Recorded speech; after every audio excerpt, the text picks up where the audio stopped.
Hi guys, Jurassic Junkie here, and I've been a busy boy this week, so I've not had a chance to actually grab the camera and talk about some stuff. Still working at the moment, but I thought, sod it, I want to have a little rant, I want to have a little break, so I am going to do so. And I've got three things I want to talk about, well, two, and loosely talk about a third thing because it makes me so happy. And the first thing I want to chat about is there's a new 3DS. So yes, the new 3DS is, well, I was going to say here, but it looks to be coming around about 2015. It's got some new extra features. So first of all, you've now actually got that extra analog stick that people have been asking for, but it's not really an analog stick, it more looks like a laptop nipple as such, but either way it's a step in the right direction. They're now adding NFC technology, which is pretty much what the Wii U controller's got, where you can add the Mario, I can't quite remember the name, but where you've got them things you can pop on the top. You can now do it with 3DS, which I think is pretty cool, because if they're going to allow you to use the same ones that you use for the Nintendo Wii, it's going to be great, because in the end of the day, it's a piece of DLC that you're buying. It's a physical thing for your shelf. It can be used on multiple games and potentially across multiple consoles, the Wii U or the 3DS. So I think the idea of actually using these are actually quite good bang for your buck. On top of it, you've now got an extra viewing angle now, so when you used to look at the 3DS, if you moved, you lost the 3D, but now you can actually see it from multiple angles, which I don't really care about because I've never had the 3D on the 3DS ever since I've actually purchased it. They've also got now improved battery life, and I think improved battery life on anything is always a good thing. But the weird thing is they've now actually improved the CPU, and this is a kind of a double-edged sword. It's a good and a very bad thing at the same time. Now obviously the reason it is good is because it's now faster, so therefore some games are going to look better, they're going to run faster, they can do more things, which is always awesome. But the bad side of it is it means that because this is a new model and this has a faster CPU, it simply means if a game wants to utilise this faster CPU speed, it can, but therefore it will no longer be compatible with the slower CPU. So for instance, Xenoblade is going to be coming out for the faster CPU version, the new 3DS, which means it will not be backwards compatible to the 3DS. So one, that's obviously a bad thing, but at the end of the day I understand they need to move forwards, they've got more power, it's there to be utilised, so some games are going to use it and they won't be looking back. But then you've got the big problem that Nintendo has time and time again, and it's marketing, the branding, the actual way people establish the different things. So you've got 3DS, you've got 2DS, you've got 3DS XLs, and now you've got new 3DS, which as a parent must be absolutely horrible if they need to go at Christmas and buy a game for their child and they're not clued up on gaming. It must be fucking hard to actually understand. Have they got 2DS, 3DS, 3DS XL, new 3DS? It's just a clusterfuck of naming conventions, and I think it's really bad the way they do it because it is going to confuse people. So for anyone like me or Joe especially who's a Nintendo fan, it's not a problem. They know what they're doing, they read the news, they know what they're purchasing. But I think there is going to be a grey area of some gamers that might not be clued up completely, and they may go out and go, oh look, a new Xenoblade, I shall buy that for my 3DS, and realise it's only new 3DS compatible. So I think it's a bit of a grey area, and it's a dangerous thing. Once again, Nintendo just confuse people the way they're doing it. So either way, this is coming out around about 2015 for here in the UK. It's going to be coming out in Japan first. But the thing that confused me is normally Nintendo, when they come out with the 2DS, which I think is a horrible, horrible system, the world was kind of okay with it. And now the 3DS has come out with new features, analog button, better battery life, better screen, and it's faster.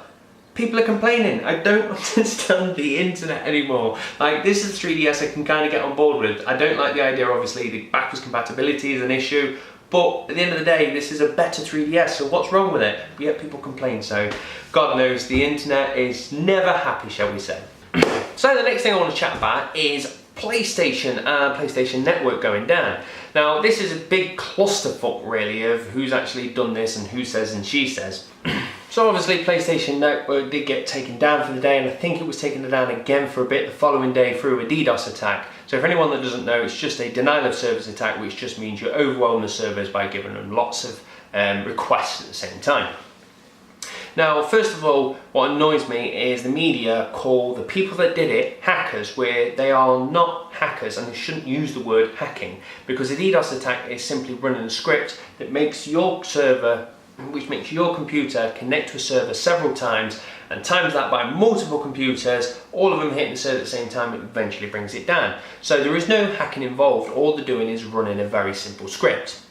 And the thing is, when people say hacking, the first thing that people comes to mind is, is my username, my password, my credit card information secure? So I don't think you should ever use the word hackers unless a server has been hacked and compromised. But anyway, that's just me pissing and moaning about wording.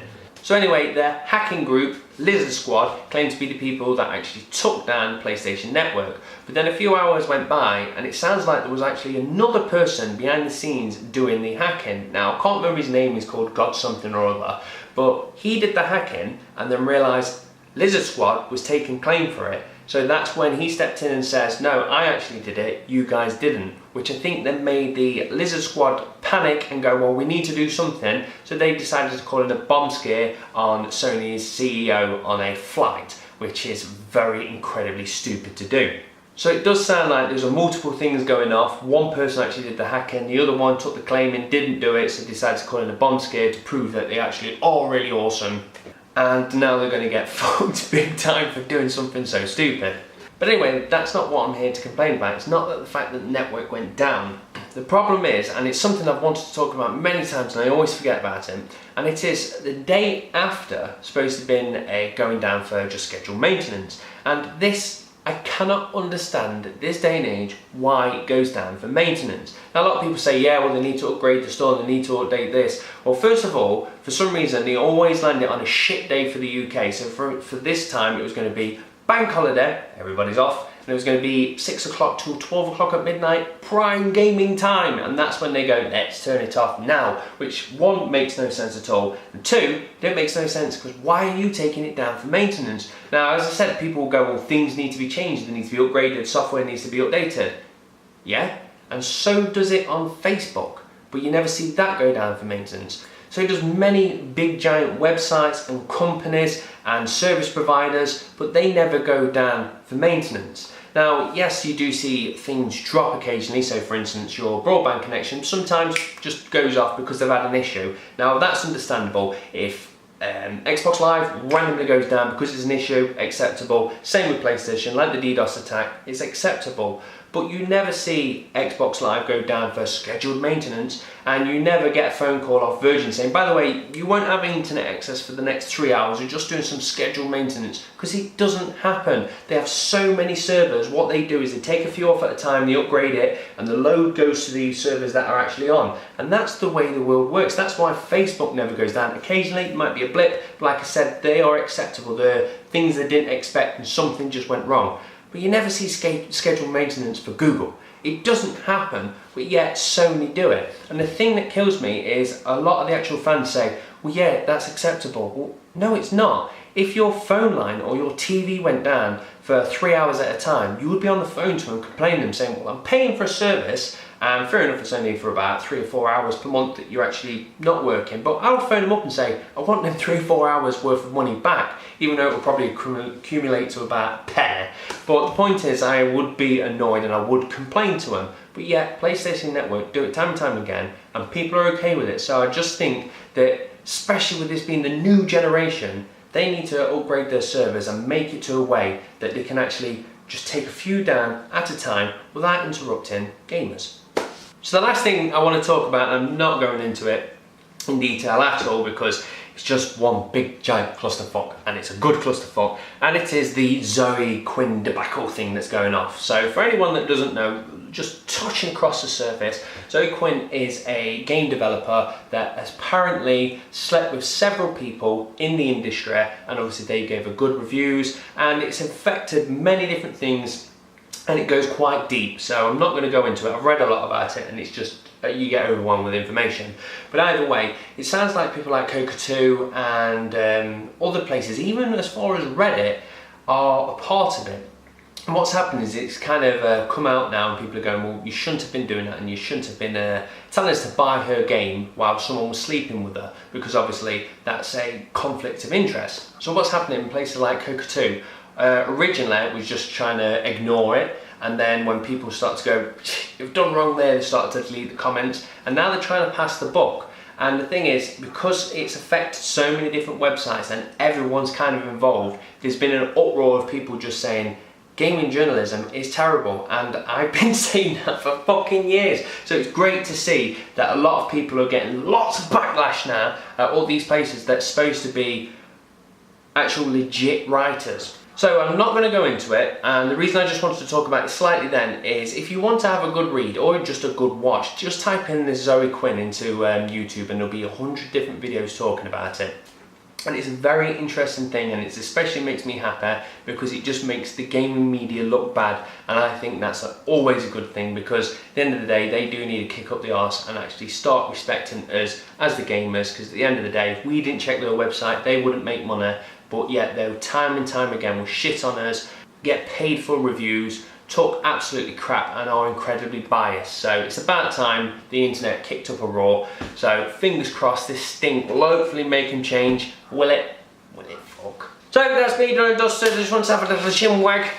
And I am planning now to work out what I'm going to do with this office, because I want to start filming more, but at the moment the backdrop is a bathroom which is lurking in the distance over there. So I'm going to start pulling that out this week. And I probably won't get it all sorted for a month or two because it costs money and I don't have any there at the moment, but I'm going to start work on it anyway, so fingers crossed I should have a decent filming area soon. So I'm done. It's 14 minutes of chin wagging, so I am now off to carry on working. So thank you very much for watching, guys. Cheers, bye.